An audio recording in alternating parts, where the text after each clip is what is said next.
Welcome to the Stizzy Chronicles. I'm Stizzy. On this channel, I chronicle my life as a full-time nomad. Today, I have another video for my playlist, Goodies, Gadgets, and Gears. We're going to take a look at the ALLPOWERS R1500 Lite, as well as the ALLPOWERS SP037.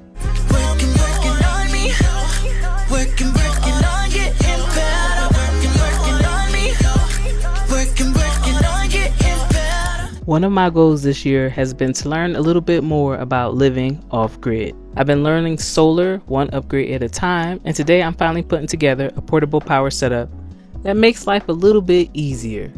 If you're new to the channel, be sure to hit that subscribe button. If you've been with the channel for a while, then you know that when it comes to solar, I am not an expert. I am learning as I go. Previously, I was using an off-grid starter kit in order to take care of some of the power needs in my RV. The only problem is a whole corner of my bedroom was filled with wires, cables, batteries, but with the R1500 Lite, I was able to simplify everything.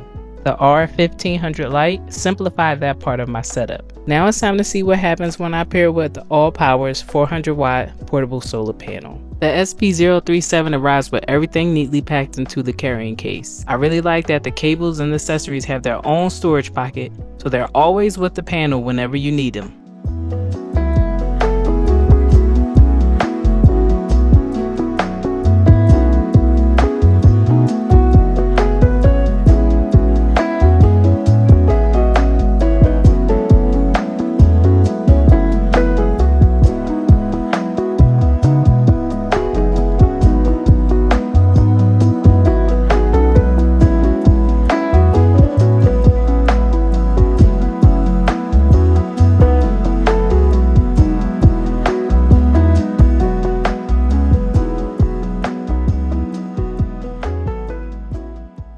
Although this doesn't apply to the land I'm currently on because it is deserty, but in other situations, one of the biggest advantages of portable solar is flexibility.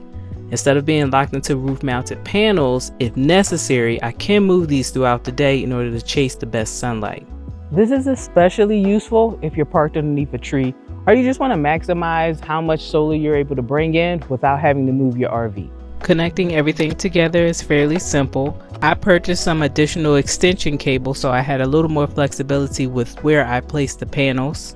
I use the R1500 Lite or the power station in my bedroom, so I keep it in my bedroom when I'm charging and I just route the wires out my windows. For the SP037 or the 400 watt solar panel, it's recommended that you have the panels covered when you're hooking it up to the power station.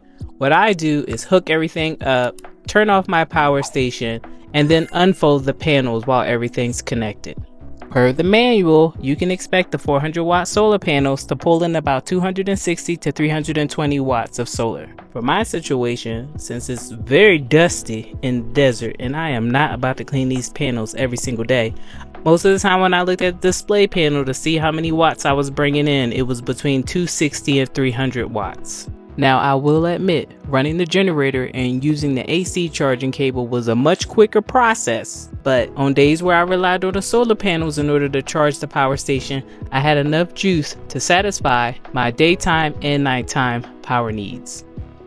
After spending some time with both products, and this being my first portable power station and my first portable solar panels, from what I've experienced, I'm happy with the product. But there are some buts. I don't trust the Type-C connections here. There are times where I'll plug in a Type-C charger into a device and it starts charging right out the bat.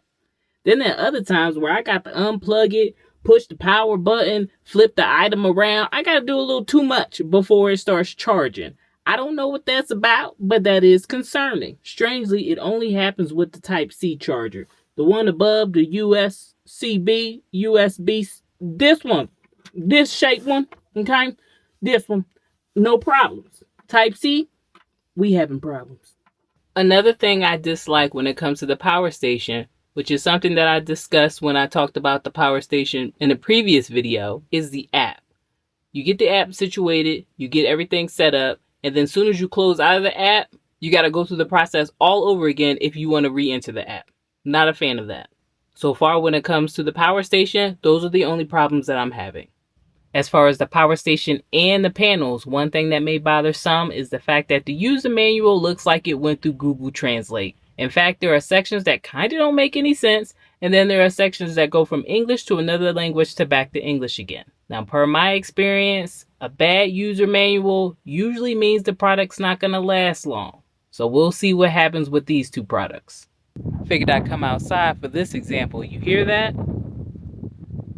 It is very windy in Arizona. As a result, I lost a lot of good quality sunshine because the panels kept falling over because of the wind. When this happened, I always had the option of putting the panels on the table, but the panel also has connection points where you can secure a carabiner, and I plan on figuring out a way to make that work in my favor. Outside of the few issues and concerns that I have, these two ALLPOWERS products have certainly made my off-grid setup much simpler. Instead of managing separate batteries, charge controllers, inverters, and a pile of wires, I now have one portable power station and it's paired with my portable solar panels.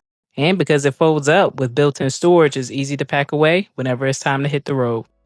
If you enjoyed this video, consider hitting the subscribe button. If you're interested in any of these products, check the links in the description. Also check my video playlist, Goodies, Gadgets, and Gears for other cool products. I'll be showcasing a few more products on the channel, as well as getting back to the vlogs. If you missed them, they are coming soon. And I will see you next time.